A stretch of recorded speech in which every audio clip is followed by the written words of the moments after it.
Sejam muito bem-vindos ao nosso podcast Pode Falar Enfermeiro. Eu sou Milka Lorena. Eu sou Diego Oliveira. E hoje nós temos um episódio super especial. Super especial, pessoal. Porque a gente tem um convidado aqui ilustríssimo que aguardávamos há muito tempo. Há muito tempo. Difícil de encontrar ele por conta dessa disponibilidade que é tão complicada, mas nós conseguimos. Exatamente. Foi muita luta, muita peleja, mas deu certo. Deu certo. E a gente agora vai fazer a apresentação dele. Vamos ver se vocês descobrem de quem a gente está falando. Tá certo? Vamos lá. Ele possui graduação em enfermagem pela Universidade de Pernambuco.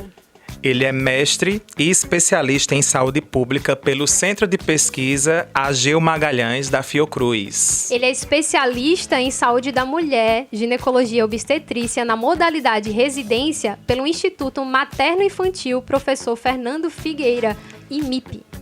Ele é doutorando em enfermagem pela Universidade Federal de São Paulo, a Unifesp. Ele é presidente licenciado do Conselho Regional de Enfermagem do Estado de Pernambuco. E ele é coordenador da pós-graduação de enfermagem da Faculdade IDE. Além de tudo, ele rompeu uma barreira histórica e é o primeiro enfermeiro a ocupar uma cadeira na Assembleia Legislativa de Pernambuco. De quem estamos falando? Quem? Gilmar Júnior! Seja bem-vindo, Gilmar! Eu tô muito feliz, eu acho que só em falar aí da disponibilidade, a dificuldade de disponibilidade, já dava pra matar que sou eu. Gente, eu tô muito feliz, queria agradecer o convite, a gente já tá namorando há um tempão, né, pra eu conseguir vir aqui. Então eu queria cumprimentá-los, né, cumprimentar Diego, Milka, Jeane, que tá ali nos acompanhando, e cumprimentar todo mundo que vai assistir esse programa. Eu tô muito feliz de estar aqui. O namoro saiu, a gente conseguiu, enfim, simbora pra essa conversa tão especial pra mim também. Eu queria muito estar aqui. Que bom. Verdade. E namoro sempre tem que conhecer, né? Tem que reconhecer, Exatamente. aprofundar os laços, construir uma relação. E para isso a gente vai conhecer um pouco da trajetória do Gilmar. Lógico que partindo muito do que ele vai trazer pra gente. Então vamos começar com aquela pergunta que vai trazer os nossos ouvintes, nossos espectadores para conhecer melhor você. Então vamos lá, quem é Gilmar Júnior? Vixe Maria, apareceu já a Marília Gabriela, Não né? foi? Gilmar pro Gilmar, quem é Gilmar? Quem é Gilmar? É a intenção. Rapaz, Gilmar Júnior é sinônimo de enfermagem. Tipo, eu acho que a coisa que mais me define é a minha profissão. Eu respiro a minha profissão já há muito tempo, parece que eu nasci para isso. E se tem uma coisa que eu pudesse me descrever, seria enfermagem. É um nome que combina mais comigo. Eu sou um cara que vivo a minha profissão da hora que eu acordo, da hora que eu vou dormir, quando eu não sonho, sabe? Quando eu não sonho com trabalho ou com enfermagem. Então, ele é um cara inquieto, é um cara que trabalha muito. Então, corre de um lugar para o outro, tenta conciliar tudo ao mesmo tempo. Gilmar é um cara extremamente disposto, super determinado, sabe planejar. Então, eu planejo muito coisas a curto prazo, a médio prazo e a longo prazo. Sou um libriano nato, então, tipo, quer saber um pouco da minha personalidade, vai ler ali a astrologia, descobrir o que é um libriano, e aí mata na mosca como é que eu sou. E sou um cara que sonho grande. Eu tenho perspectivas grandes, não só para minha vida, mas para a vida de muita gente, porque hoje eu represento todo o nosso povo, né, aqui de Pernambuco. E eu me sinto ambicioso para a minha profissão, ambicioso para o nosso povo. Sou inquieto, sou incomodado com o que coloca a gente para baixo, com o que coloca a gente de lado. Então, não curto isso. Enfim, me sinto hiperativo, sou um cara hiperativo e sou um cara que vim do chão da fábrica. Eu costumo dizer isso, não só na enfermagem, mas na vida mesmo. De uma família carente, eu sempre gostei de batalhar e correr atrás das minhas coisas. Já vendi água mineral e picolé no sinal, sabe? Sanduíche natural. Já fui professor de espanhol. Nossa. Já fiz tanta coisa nessa vida. E ver que vim lá da base e hoje tá numa posição de liderança, sabe? Liderando uma categoria, liderando um povo, representando um povo, me dá ânimo. Então eu sou um entusiasta, eu me sinto um entusiasta. Eu me sinto uma pessoa que veio para mudar o rumo do Rio, que é a nossa profissão, e o Rio, que é o nosso povo. Coisa linda, né? Lindo. E assim, a gente quer entender também como foi esse processo, a sua trajetória para chegar à enfermagem, né? qual foi o que te levou, na verdade, a decidir a ter essa profissão? Alguém lhe inspirou? Alguém lá atrás serviu de exemplo? Alguém lhe traumatizou e você pensou, não, eu quero fazer diferente? Como foi essa escolha, essa decisão? Veja, eu não me lembro de ter tido desejo de outra coisa, de fazer outra coisa. Quando eu tenho memórias, talvez lá na primeira infância, eu acho que eu queria ser piloto de avião. É uma memóriazinha que eu tenho da primeira infância. Mas quando você passa a ter uma consciência do que você quer ser, quando eu tenho as memórias já desse início de consciência, sempre foi cuidar das pessoas. E eu queria cuidar literalmente. Quando eu era criança, eu tinha muita crise de asma. Então eu tenho uma memória de ficar internado no hospital muito tempo. E eu ficava muito tempo internado no Pan de Areias, sabe? E eu lembro muito da enfermagem. Nessa fase da minha vida, na infância e início da adolescência, eu tenho uma memória muito grande do hospital, de como eu ficava aterrorizado com aquilo, com o ambiente hospitalar. Então, eu queria muito estudar aquilo, sei lá, fazer aquilo diferente, cuidar das pessoas melhor. Não teve isso de traumatizar, nem teve também uma figura, eu estou inspirado nessa pessoa para fazer. Eu só sei que eu queria fazer aquilo, cuidar das pessoas. Quando eu chego no cursinho, ou antes do cursinho, terminando a escola, eu era muito envolvido nas matérias de saúde, né? Química, física, biologia. Então eu sabia que eu queria fazer algo voltado para a saúde e sabia que não queria fazer medicina. Eu tinha a imagem da medicina como uma profissão, obviamente, elitizada, que poderia ganhar dinheiro, mas era uma profissão com um trabalho muito... Como é que eu vou explicar isso sem menosprezar? Longe de mim menosprezar a medicina, que eu tenho muita admiração. Mas fazer um trabalho pontual. Distante do paciente. Distante do paciente. Eu já enxergava isso. Então eu ficaria ali entre, sei lá, fisioterapia, psicologia. Eu queria um contato maior. Mas de longe, a enfermagem já brilhava para mim, porque eu sabia que era algo contínuo. Eu precisava cuidar. Tanto é que enquanto eu permaneci na assistência, eu sentia um prazer grande nos plantões longos. Eu dava plantão de 24 horas. E aí eu conseguia ter uma troca maior com meus pacientes, que era o que eu gostava de fazer. E eu já percebia isso no passado. Então, desde lá, desde essa sensação de, não, eu quero um trabalho mais contínuo, eu quero cuidar das pessoas, e eu vou ganhar dinheiro assim, eu pensava. Então, se eu fizer um trabalho bom, independente da profissão que eu vou escolher, eu vou ganhar dinheiro. Era isso que eu pensava. Se a enfermagem não paga bem, como não pagava... Na verdade, pagava até melhor na época, mas se não pagar bem, eu dou um jeito de receber melhor. Vou tentar fazer diferente de todo mundo. E aí terminou que eu escolhi enfermagem, passei de cara no vestibular, em mais de uma faculdade, e fiquei na UPE. E aí minha filha, já nas primeiras cadeiras, a paixão à primeira vista, enlouqueci e sou apaixonado por ela até hoje. E aí, pensando nesse início aí, nessa semente que foi plantada, e hoje mais, não vou dizer quanto tempo, né? Deixa isso nos detalhes. Mas todo esse tempo depois, e você refletindo sobre como esse cuidado mais humano, essa proximidade das pessoas te motivou a chegar na carreira e a prosseguir na formação. Como foi essa formação? Como é que esse lado humano se desenvolveu nesse processo de formação até chegar no início da tua carreira como enfermeiro? Eu me formei muito novinho, eu entrei na faculdade muito novinho, né? No início, a minha vida estudantil, eu era sempre o mais jovem da minha sala, sabe?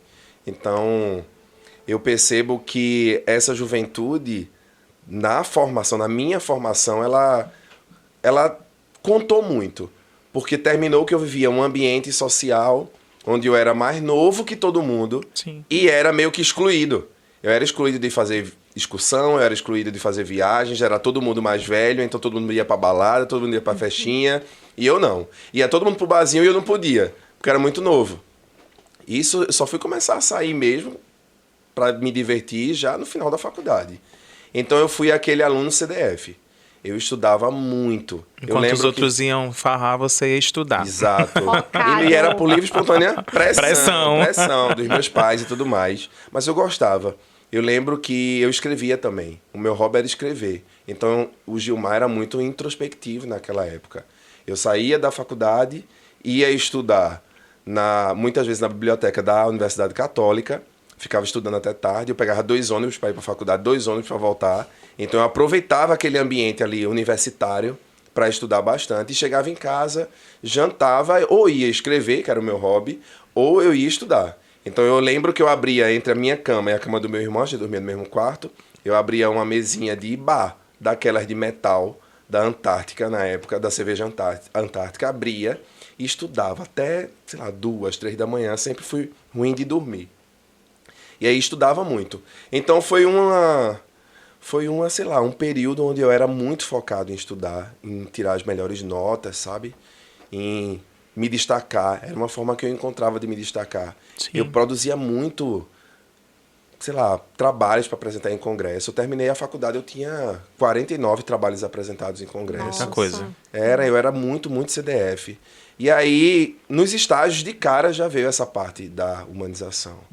Eu entendia que não dá para humanizar o humano. Sim. Eu já era humano. E eu fui formado para ser humano. Tipo, os meus pais sempre tiveram muito cuidado. Minha mãe funcionária pública, meu pai motorista de caminhão, sabe? Então eu era muito moldado a ser uma pessoa educada, a ser uma pessoa mais atenciosa, cuidadosa. E aí eu percebi que eu repliquei isso nos meus estágios, na faculdade, de me apegar rapidamente aos pacientes, de me preocupar. Já teve caso, eu tive uma paciente que eu fui visitar ela na alta. Ela teve alta e eu fui na casa dela visitar ela, de tão apegado. E eu acho que isso terminou replicando a minha vida profissional toda. E sempre foi assim. Se eu desse um plantão hoje, que não dou mais, mas se eu desse um plantão hoje, pode ter certeza. Era difícil dormir em plantão, acho que eu ia falar sobre isso mais pra frente, mas eu usava o tempo de dormir para conversar com meus pacientes, ler poesia para meus pacientes que eu escrevia. Sai algum livro dessa escritura toda? E saíram mais de 40 livros. Só que, como era hobby, eu nunca coloquei para publicação, assim. Eram hobbies. Sempre há tempo, Fica sempre a há dica, tempo. fica a dica. Meus amigos que liam. O último livro que eu escrevi, por exemplo, inclusive foi um livro de contos eróticos. Vê que Nossa. foi o meu primeiro livro de contos eróticos, se chama Corações... É pesado. Pesadíssimo, não, é top. E tipo assim, se chama Corações de Papel Machê, o nome desse livro. Ele é super legal, muito, muito top. Mas só os amigos leram, tipo assim, não publiquei nunca nenhum. Edição limitada, né? Edição misteriosa, em off. E aí foi tão humano que a formação fez você aprender a cuidar de gente, né? Cuidar de pessoas. Então, terminou a formação, como foram os primeiros plantões, os primeiros empregos? Conta um pouquinho dessa história pra gente. Rapaz, quando terminou os plantões, quando terminou a faculdade, eu lembro que na nossa aula da saudade, Diego, tinham secretários de saúde do lado de fora da aula da saudade da nossa turma, para captar alunos para trabalhar nos PSFs no interior. Isso a gente não vê mais, né? Mas Não. na minha época tinha, mais de 20 anos atrás. E era o início da ampliação do Saúde da Família, sabe? Nesse período. E aí fui captado, na verdade, para trabalhar num PSF em Ribeirão, no município de Ribeirão. Sim. E aí eu tive a primeira experiência com a atenção primária no PSF. Fiquei um tempão trabalhando com isso. Obviamente que isso me deu uma perspectiva nova, que é trabalhar com comunidade, trabalhar na atenção primária, ver uma enfermagem que eu não via, que eu só tinha experiência com assistência. E eu sempre fui curioso por todas as áreas, sabe, da enfermagem. Para complementar, né, a gente sabe que enfermeiro complementa a renda em tudo. Para completar, eu consegui um plantão aqui no Jaime da Fonte, que foi meu primeiro emprego, hospital privado. Só que fiquei pouco tempo, não deu muito certo, eu era muito desaforado, não curtia muito receber ordem de outros colegas, assim, de profissão, de outras categorias. Eu era muito questionador, recebia uma ordem e perguntava, mas por que isso? Via uma prescrição e questionava, por que essa prescrição? Via um curativo sendo feito e não concordava e questionava, mas por que está fazendo assim? E aí não deu muito certo, o serviço privado para mim foi complicado. Quem trabalha em serviço privado, meu filho, guerreiro. Eu vou dizer, guerreiro não, porque, vixe Maria, não dá nem para ser guerreiro no serviço privado. É um santo, tá mais para santo e santa. Porque serviço privado é difícil, é uma arte você trabalhar na enfermagem no privado. Gente, pelo amor de Deus.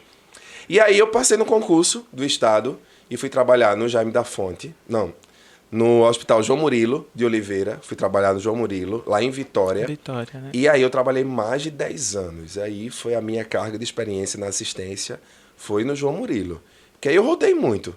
Trabalhei na pediatria, trabalhei na sala de parto, trabalhei... Ixi, muita coisa, emergência. Dá pra dizer que você viveu o melhor dos dois mundos, né? Tanto do coletivo lá na comunidade, como daquela coisa engessada, vamos dizer assim, do contexto hospitalar também, né? Dá pra dizer que eu provei uma fatia de cada sabor da pizza, da enfermagem, sabe? Então, trabalhei muito tempo, dei plantão muitos anos e terminei pedindo a exoneração do Estado, porque mais pra frente eu passei no concurso do Corém para ser fiscal. E aí não dava mais para conciliar, era muito pesado. E outra que o Estado já pagava uma vergonha de salário. Eu me senti extremamente desvalorizado com o salário do Estado. Fiquei revoltadíssimo. E muita gente dizia, ai, não pede, você é concursado do Estado, ninguém se exonera, né, de concurso público, não sei o quê. Mas eu pedi a exoneração. O Estado, não me sentia valorizado pelo Estado, como eu acho que o Estado não valoriza os nossos colegas até hoje. Tanto é que eu vivo nesse embate, nessa batalha contra o Estado há muito tempo, não é de agora. Agora eu vivo mais porque sou deputado. Mas sempre batalhei, até quando eu não tinha uma posição de representatividade, assim. Eu já batalhava e comecei por mim. Não aceito a situação, tchau, adeus, vou trabalhar em outro lugar. E assim, eu percebo uma qualidade sua, que é ser uma pessoa visionária, uma pessoa que vê à frente do seu tempo.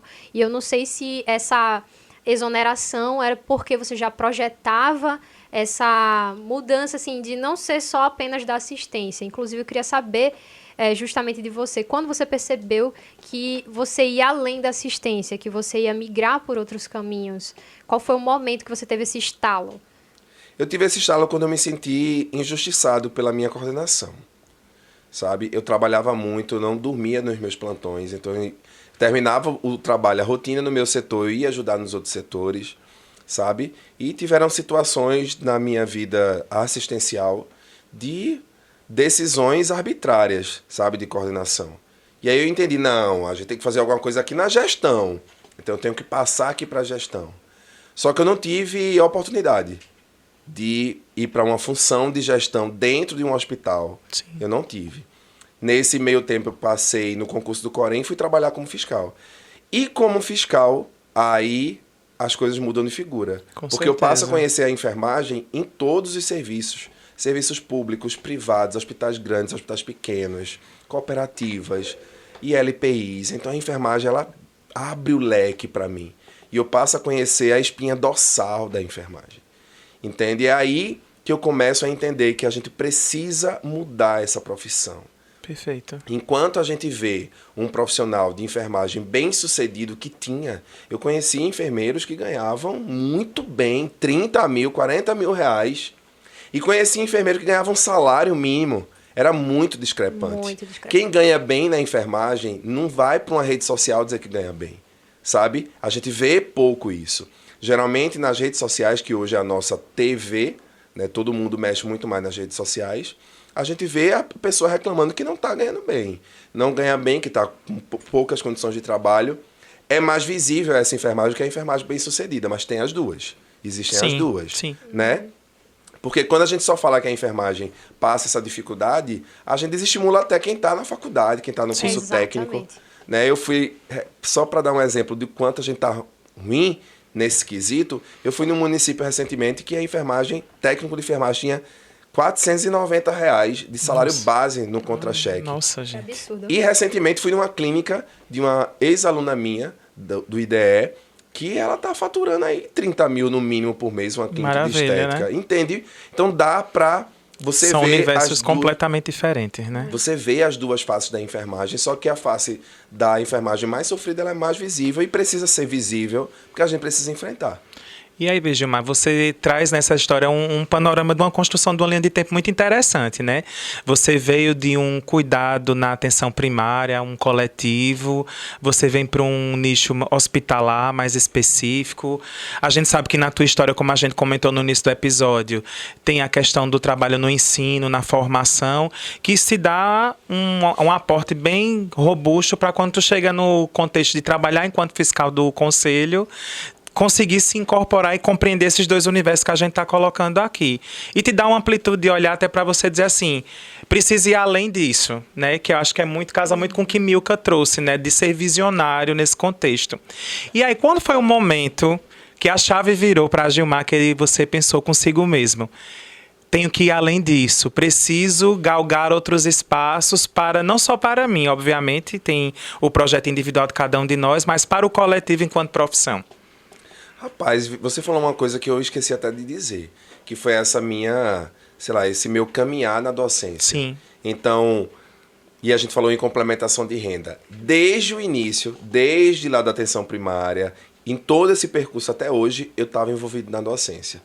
Então, eu sempre fui professor de curso técnico, depois fui professor substituto da Universidade Federal, sabe? Trabalhei como professor colaborador na UPE. E aí fui assim, na docência a minha vida sempre foi bastante espalhada. E aí eu percebo que esse incômodo, esse salto, ele vinha misturado. Era um tornado. Eu via à minha volta um tornado de situações. Eu via problemas na formação, eu via problemas na assistência, eu via problemas na atenção primária. Isso foi juntando e eu dizendo, não, isso aqui precisa mudar.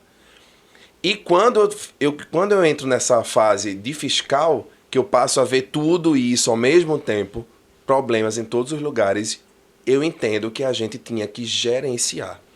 Para eu mudar, eu preciso estar numa posição de poder. Sim.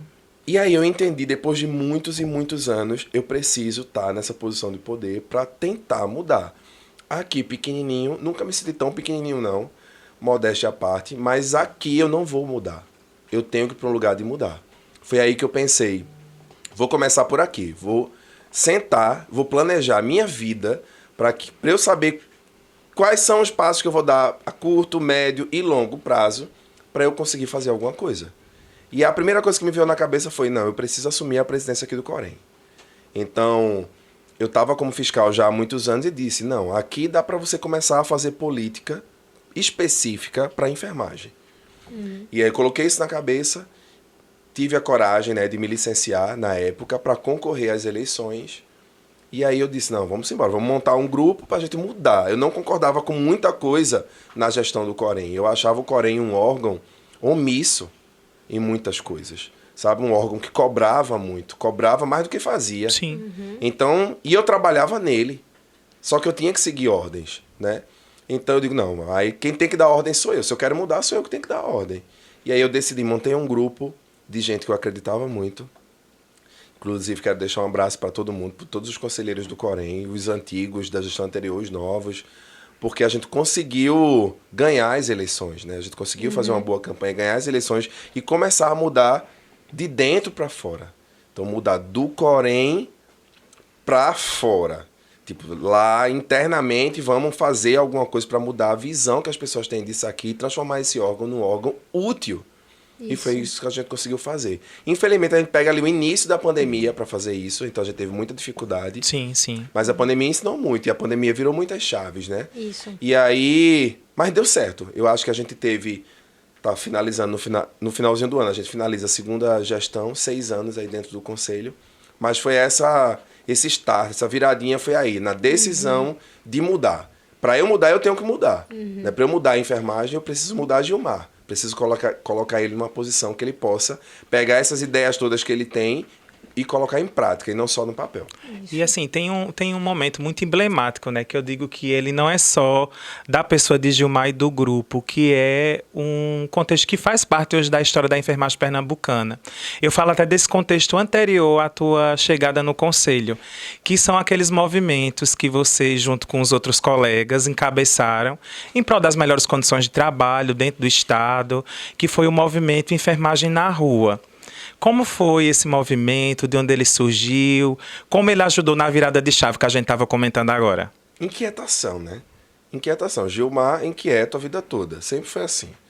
Então eu não concordava com posturas do nosso sindicato, dos sindicatos em geral, nem concordava com a postura do Corém, quando o assunto era política, quando o assunto era luta política. Porque você precisava pressionar os nossos representantes políticos para, de fato, a gente ter mudanças reais. Como é que aumenta um salário? Sim. Na política? Como é que melhora as condições de trabalho? Na política. Como é que melhora um repouso? Política. E aí a gente viu o Corém distante da política, a gente viu os sindicatos não tão envolvidos na Passivo, política, né, de tudo isso. passivos. E aí, meu filho, Gilmar surta aí nesse caso. Obviamente que nesse contexto, eu termino conhecendo Carmela Alencar, deixo um beijo aqui pra Carmela, e a gente numa viagem, a gente foi dar aula, aonde, meu Deus, acho que na Bahia, não sei, no Ceará, em algum lugar, e aí no avião a gente se conheceu, a gente nem gostava de Carmela antes. Aí a gente se conheceu no avião, foi a viagem. Ela já veio aqui? Não pode, convidem, vai ser o melhor episódio, vai ser o melhor episódio. Está convidada. E aí a gente se conhece e vai conversando, e ela super inquieta, na verdade, também. E a gente conversando, eu digo, Carmela, vamos então parar. A gente para a enfermagem, junta essa galera e vamos conversar pra gente parar. E foi assim que a gente fez. A gente criou enfermagem na rua quando a gente pediu ajuda ao Corém, à época, e aos sindicatos, e todos se negaram a ajudar a gente. Então a gente foi pra frente do HR, saiu chamando uma galera no Facebook. Eu tenho uma memória muito forte, concreta, né? Disso, muito forte, desse dia, desse movimento. Gente, vamos pra frente do HR. Fechamos ali H-Menor no primeiro movimento. A gente já viu incomodar o governo, sabe? Era o governo Eduardo Campos na época. Já começamos a incomodar o governo. E aí foi crescendo. Como a gente viu que estava incomodando, só fez crescer. Sim. Ao ponto a gente conseguir fazer um movimento de fechar H-Menor muito forte. E os colegas aderirem, né? Serem parceiros nisso tudo, Passaram a acreditar, sabe, nesse movimento independente, no Enfermagem na Rua. Porque não estava ligado a nenhum órgão, não. Era nosso, sabe, da gente, feito por nós. E não tinha ninguém se envaidecendo. Era todo mundo do mesmo tamanho, todo mundo igual. E aí teve um momento muito emblemático que foi Carmela ser detida, sabe? Sim. Eu tinha um cabelo grande na época e eu escutava a polícia falando, vamos levar esse cabeludo aí. Vamos levar o cabeludo. Carmela também escutou, aí foi pra cima, dizer que não ia levar e que terminou, sei lá, resumidamente, ela foi presa e foi aquela comoção. Foi pra mídia, a gente apareceu na televisão. E diante disso, eu passei mal nesse dia, né? Fui internado ali no Hospital do Coração. Males que vieram pro bem, né? Então, males que vieram pro bem. E aí, nesse dia, a gente foi convidado para ir conversar com o governador. Maravilha. Então, aí, nesse dia, a gente entendeu que a gente tinha que fazer isso. Que a gente precisava... Fazer barulho, né? Fazer barulho e movimentar a massa que não se sentia representada. Então, olha o que acontece em Pernambuco. A gente ganha representantes escolhidos pelo povo, porque viram eles dar a cara a tapa na rua. Literalmente. Então, é aí que nasce, sei lá, acho que a vontade de sentar, sabe? Eu fiquei com vontade de sentar na cadeira lá do governador. E tô com essa vontade até hoje. Quem sabe um dia. Que bom, que bom. E vamos torcer muito por isso. E, assim, a gente observa toda a sua trajetória, né? Questões de realmente pioneirismo. Eu, quando entro lá no Corém, em Pernambuco, que eu observo os quadros, assim, dos antigos presidentes, e eu via só mulheres, e aí a sua fotinho colorida, o único homem, o primeiro. Então, a gente já observa, ele foi revolucionário em tantas coisas, né? E, assim, a sua fala aí foi rica em argumentos que surgiram várias perguntas aqui para fazer, mas, assim, eu queria já questionar, nesse período que vocês foram para as ruas, quais eram os principais desafios da enfermagem naquela época em Pernambuco em si? Olha, não eram muito diferentes, os desafios não eram muito diferentes do que são hoje. Eu ia perguntar justamente se tinha diferença, se tinha evoluído de alguma forma. Eu lembro que na época tinha tido um concurso público e muita gente não estava sendo convocada, a gente estava lutando pela convocação. E eu luto pela convocação de concursados até hoje, né? E de todas as áreas. Sim. Da polícia. E que façam concursos, lógico, né? Da universidade. Foi concursado, gente, tem que ser chamado, é um investimento público. Né? Então eu luto para que sejam convocados, da pessoal da segurança pública, da saúde, da educação, da universidade.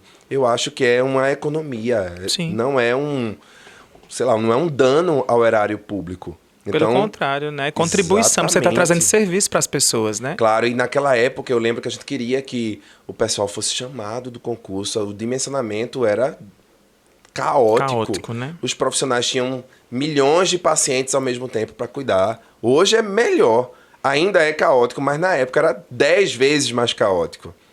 E aí, valorização salarial, dignidade, os hospitais, sei lá, os pedaços, não tão ruins, hoje pioraram, tão piores.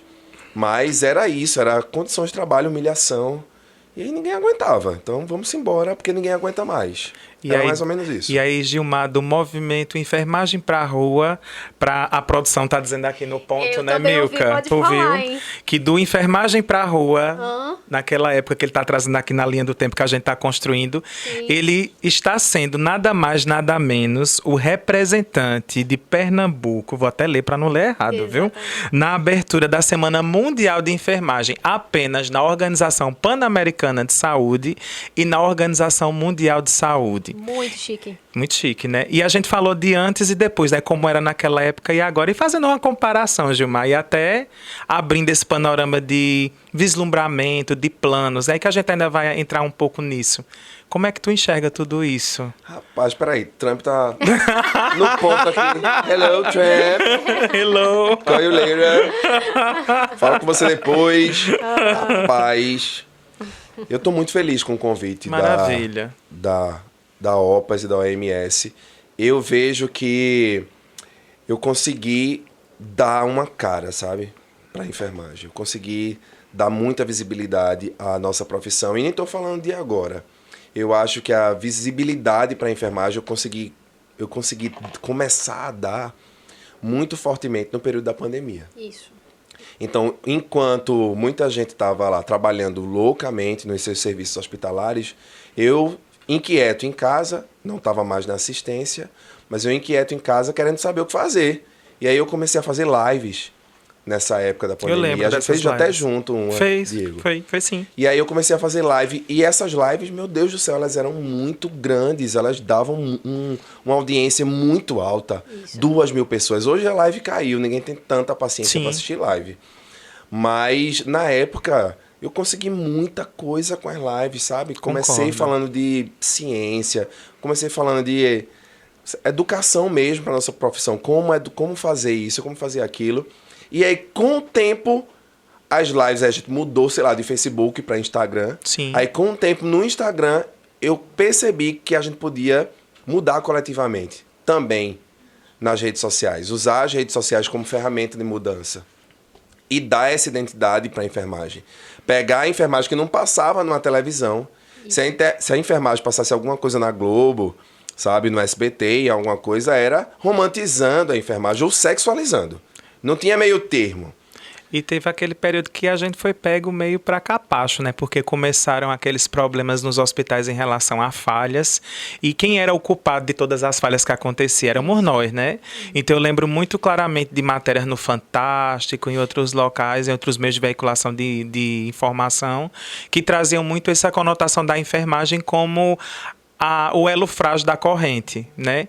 E aí, assim, eu até digo mais, acho que para além do contexto informativo que você conseguiu trazer nas lives, eu acho que ela conseguiu aproximar muito o público, e eu digo nós, enfermeiros, técnicos, auxiliares, do contexto político, da necessidade de pensar politicamente em que representação nós temos e o que é que a gente queria para o futuro diante daquele holofote que estava em cima da gente durante a pandemia. Então eu pensei que, e ainda lembro muito claramente também disso, né, das lives terem muito essa conotação, por isso que a audiência era tão alta, né? Muito. As pessoas iam se informar com você, que era a pessoa que estava próxima, que estava frequentando aqueles espaços, então conseguia trazer uma informação mais fresca, mais direcionada e informar todo mundo para se preocupar um pouco com esse contexto.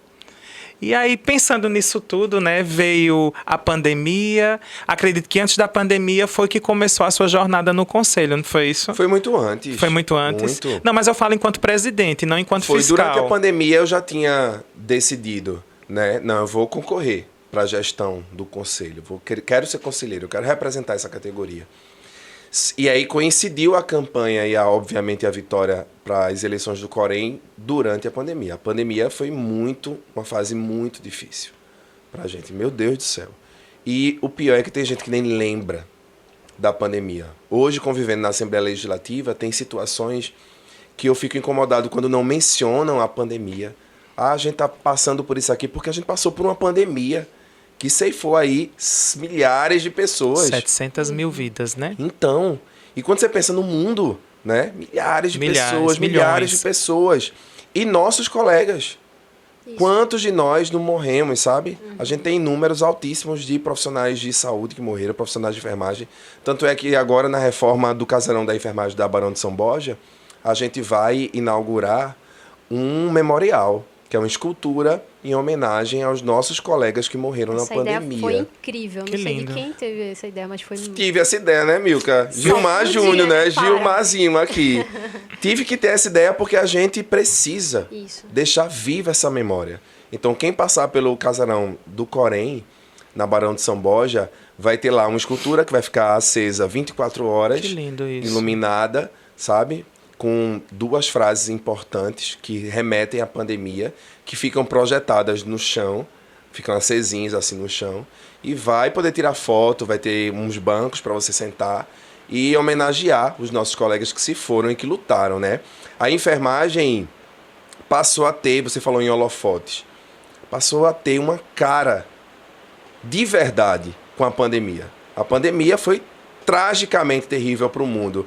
E para nossa profissão também. Só que a enfermagem sempre soube fazer do limão a limonada. Sempre. E aí a gente entendeu que esses holofotes virados pra gente estava nos dando visão. Assim, nosso rosto passou a aparecer.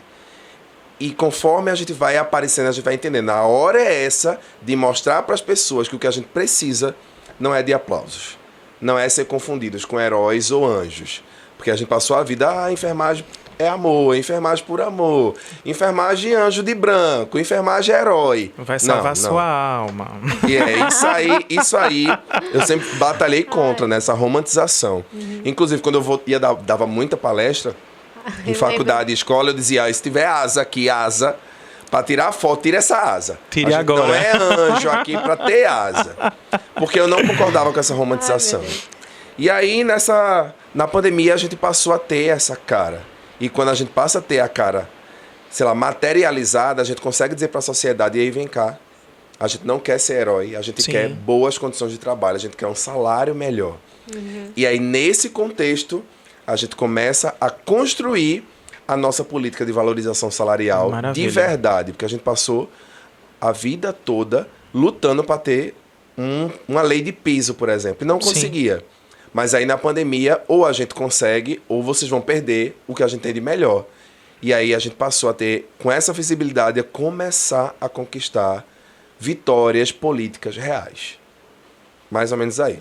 Ô Gilmar, e assim, você fala do momento específico da pandemia, da entrada no conselho e de todos esses fatores.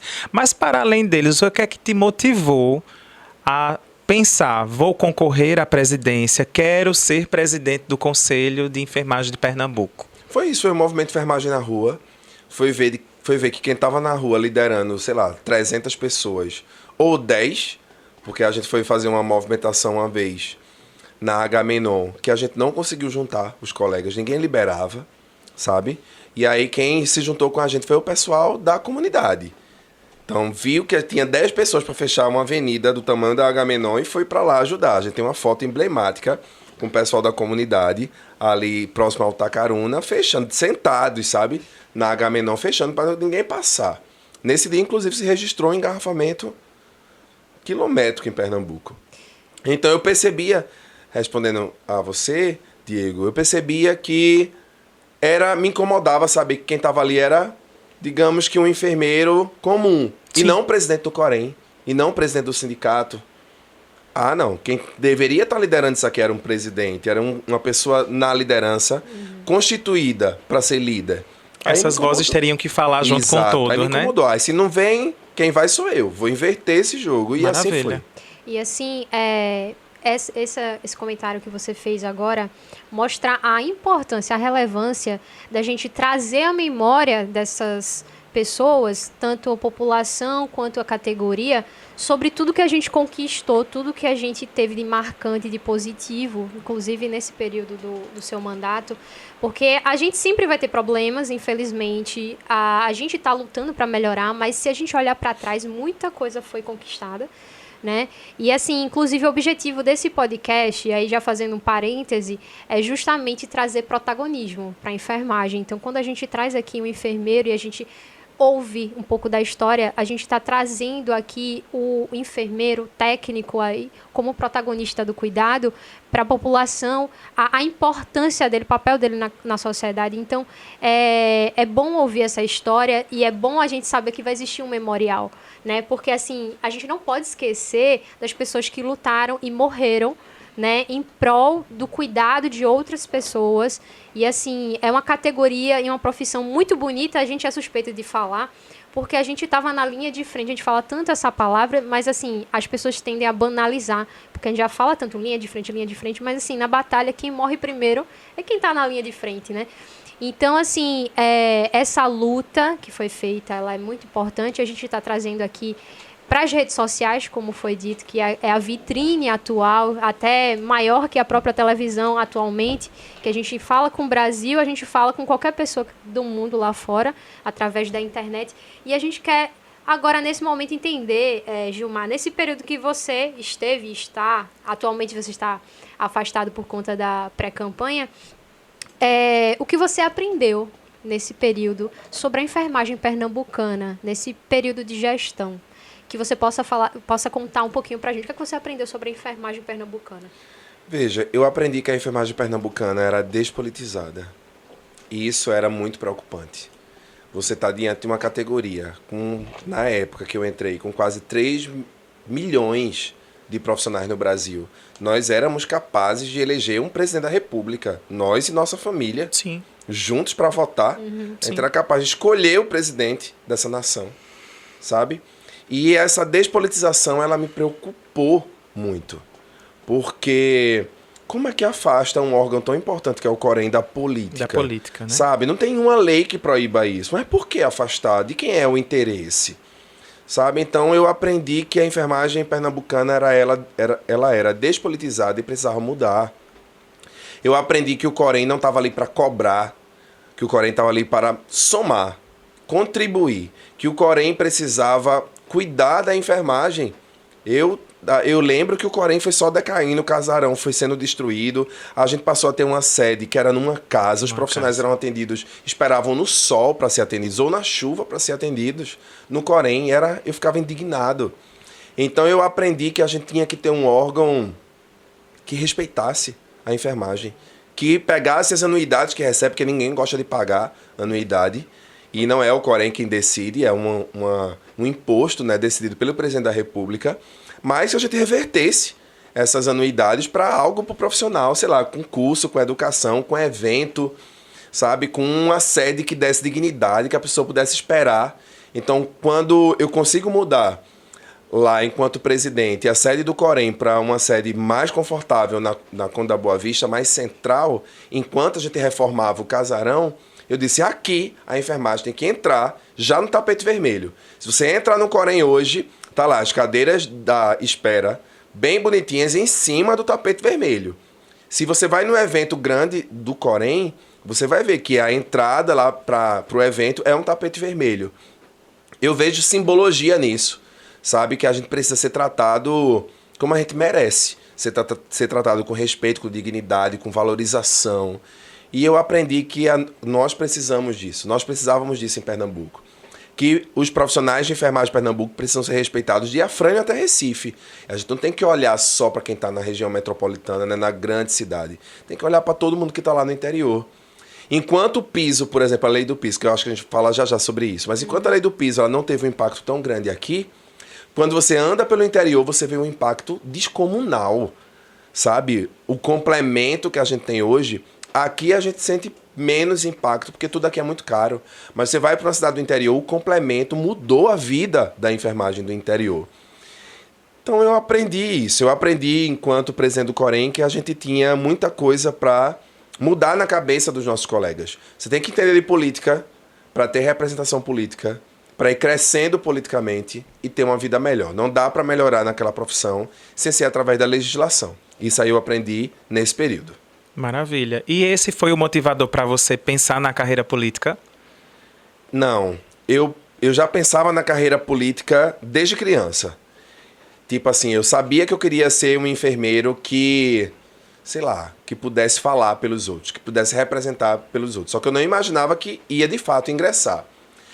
A decisão de ingressar na política, sim. Essa decisão ela aconteceu durante a pandemia, onde eu passei, já tinha entrado no Corém, e aí eu passei a frequentar Brasília, nas lutas pelo piso nacional. Sim. E frequentava demais. Era toda semana, sabe? Eu pegava aquele voo cedinho de Brasília, que vai para Brasília, que você sai daqui, acho que é 4 e pouca da manhã, 4h20 da manhã. Isso. E aí eu chegava lá 7 e pouca, já ia pro Congresso Nacional, e olha o que acontecia. Eu ficava dessa hora até 8 da noite, indo de gabinete em gabinete, gabinete em gabinete, pedindo apoio para aprovação do piso, da lei do piso. Isso durou muito tempo. Só que, e eu lembro, tão engraçado isso, me lembrei agora, que eu lembro que eu passava às vezes dias fazendo esse trabalho com café, era café que eu tomava. Você chegava num gabinete, quer um café? Quero. Quer água? Quero. Mas não tinha comida, ninguém oferecia comida. Se você saísse para almoçar, perdia de falar com um deputado ou com um senador. Era luta e café. Diego, Imagem pura. café. Gente, eu queria fazer uma lei do café. Café gratuito para enfermagem. Se eu apoio. Se eu pudesse, eu fazia isso. Mas eu lembro que eu esperava horas, sabe, para falar com um deputado, ou sei lá, ou com um senador. Hoje eu entendo. A agenda do político ela é muito cheia. Mas na época era incômodo, eu sempre odiei esperar, sabe? E aí eu ficava lá esperando. Teve dia de eu escutar barbaridades, sabe? De senadores, de deputados. Tipo, vai fazer um piso para enfermagem, porque aumenta o salário do médico. Para que vai aumentar o salário da enfermagem? A enfermagem está ali para ajudar o médico. Sim. Gente, era tão assustador que aí eu disse, não dá. Isso aqui não dá. Tem que ter gente aqui. Aqui, que eu falo na política, tem que ter gente nossa na política. Não tem. Eu não lembro de ter, sei lá, um deputado político. Sim, enfermeiro, né? Um deputado enfermeiro. Não tinha. E isso passou a me incomodar. E aí eu decidi, na próxima campanha, próximo período eleitoral, eu vou me candidatar. Ganhando ou não, mas pelo menos eu boto minha cara pra jogo, né? Sim. Boto meu nome pra jogo. E aí vamos embora. Só que aí, quando eu decido me candidatar, eu começo a receber automaticamente muitos convites. E aí eu já estava meio que popular, sabe? No Instagram, Sim. com as lives. Eu fazia live, dava 5 mil. Hoje uma live nem do presidente da República dá isso, mano, 5 mil. E Lula abre uma live, meu Deus do céu, nem dá essa quantidade. Mas eu começo a receber convites dos partidos. E aí eu começo a ver que de fato vai se concretizar.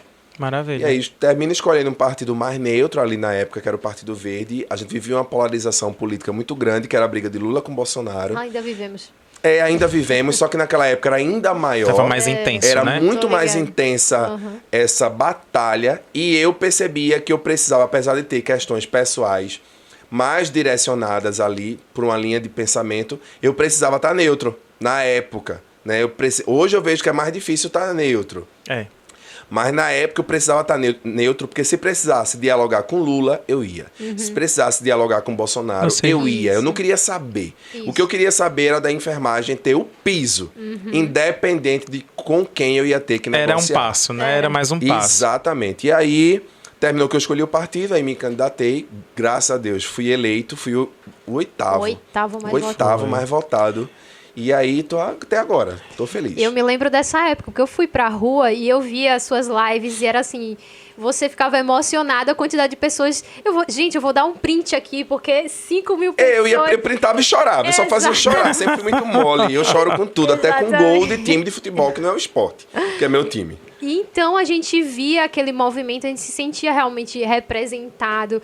Então todo aquele movimento fez com que a enfermagem também apoiasse essa candidatura. Você recebeu votos, aí você falou de Afrânio a Recife, né? Você recebeu votos de uma ponta a outra. De uma ponta a outra de Pernambuco, foi o 8º mais votado na sua primeira eleição. Já para deputado, coisa que a gente vê, geralmente o pessoal vai caminhando, vereador, até chegar ao deputado, é uma caminhada longa e você conseguiu. E eu lembro também de estar em alguns bastidores de palestras suas e você estava visivelmente cansado. Aí é uma coisa particular que eu percebia, porque você corria nas suas agendas e eu percebia que você estava cansado. Eu perguntei, você está cansado, né? E era um dia, acho que antes das eleições. mas você tava ali, não parava, era uma palestra atrás da outra. E eu lembro que isso daí era um fórum de técnico de enfermagem, então você foi para a luta, foi também com os estudantes, foi um movimento muito bonito. E assim, você sentiu que a enfermagem lhe apoiou na política, nessa primeira candidatura? Senti. Nessa primeira Na primeira eleição. tentativa, né? Senti, Milka. Sinto até hoje, na verdade. Apesar de hoje você viver continuar vivendo a polarização muito forte. Eu vivo essa polarização toda hora. E agora, para piorar, ainda tá essa polarização a nível estadual. Sim. Sabe? Então, é nível nacional e nível estadual piorou. Então, apesar de você ver muita gente atacando, tipo, eu sou atacado em rede social, meu Deus do céu. Nossa. Exatamente. De uma forma que desmotiva, inclusive. É porque eu sou teimoso. Madeira de lei. Madeira de lei que cupim não rói.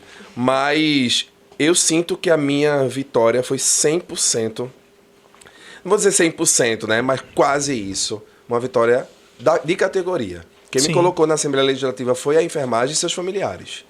A enfermagem, ela é extremamente capilarizada. Onde você imaginar que tem gente da enfermagem para cuidar. Tem. Né? Então, a enfermagem está em todo canto. Eu fui votado em 100% dos municípios. Maravilha. Inclusive no território de Fernando de Noronha. Então, 184 municípios, mais Fernando de Noronha, fui votado em todos eles e fui eleito, né? O 8º. E sinto, assim, atribuo a minha vitória à enfermagem. Eu sou lá o primeiro profissional de enfermagem a sentar numa cadeira de deputado estadual, numa cadeira da Alep, em 189 anos de existência da Alep. Né? A gente está indo para os 191 anos, mas fui o primeiro na história.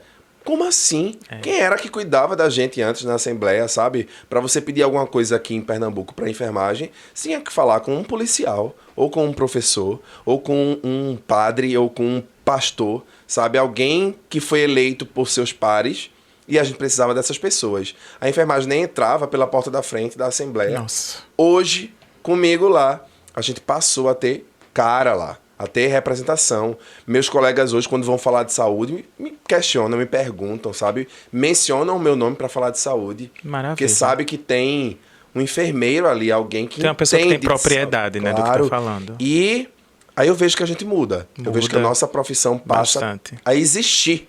Vê que coisa forte.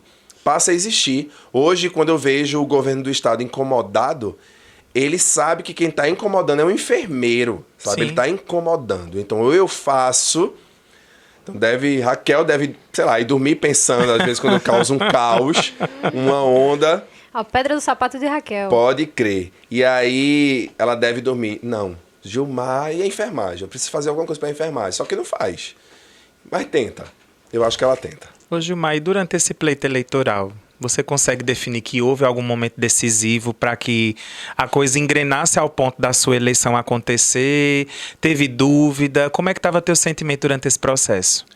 Foi um processo difícil para mim, porque eu não tinha grana, eu não tinha condições financeiras de bancar uma campanha. Eu precisava rodar o estado todo. Então, conseguimos um carro emprestado para rodar. Vê que engraçado. E geralmente a gente fazia 2 refeições. Nossa. Então, café Mas da tinha manhã. café? Café da manhã, quando na pousada tinha. Café e luta, né? Não, Café café o e dia luta. todo. Café e luta. Onde eu chegava, o pessoal me oferecia um cafezinho. E aí eu ia aceitando. Às vezes tinha lugar que tinha lanche. Então eu saía aproveitando. Mas a gente não tinha condições de tomar café, almoçar e jantar. Não tinha. Então a gente escolhia. E o cansaço também. Tinha dia que eu chegava na pousada, sei lá, e não tinha condições de jantar. Não conseguia jantar. Então foi uma campanha muito difícil, eu sofri muito, chorei muito. Emocionei até agora. Mas valeu a pena, porque durante a campanha a gente conseguiu aprovar o piso. Pouco tempo, sabe, antes, impressionou tanto a classe política que a gente conseguiu aprovar o piso. E aí a enfermagem entendeu, não, o caminho é esse. Olha o piso, uma luta de uma vida, a gente conseguiu aprovar o piso. Então, vamos por aí, o caminho é esse. Eu acho que aí foi a virada de chave para a enfermagem entender que precisa ser politizada. É claro que o Supremo vai lá e destrói, de certa forma. Sim. Não destruiu 100%, mas Retrocede, desconfigura a nossa lei do piso. E a gente, hoje, nossa missão é reconstruir essa lei. O que esperar dos políticos que não conseguem nem uma escala justa de trabalho, que são contra 2 dias de folga, né? Realmente, infelizmente, o cenário político atual não é a favor do trabalhador. Não, ninguém na política é a favor do trabalhador. Que eu vejo, vejo um ou outro, na verdade, para não ser tão injusto. Mas eu sou muito crítico a isso. Tá? Tanto é que hoje eu me sinto numa posição de independência aqui em Pernambuco. Não tô com um compromisso firmado com nenhum pré-candidato ao governo, porque eu tenho que sentar com eles, negociar com eles, ver propostas com eles para nossa profissão, para poder escolher com quem eu vou seguir. Não dá para você seguir sozinho. Para, você. Calma, você que chegou até aqui, não se desespera. Não se desespera. Dá uma respirada, para um pouquinho, reflete sobre o que apareceu até agora, né, Jeane? O que foi falado, e aguarda que a gente vai ter uma parte 2 desse episódio. Fica aí e confere com a gente aqui no Pode Falar Enfermeira. Acompanha. Acompanha com a gente.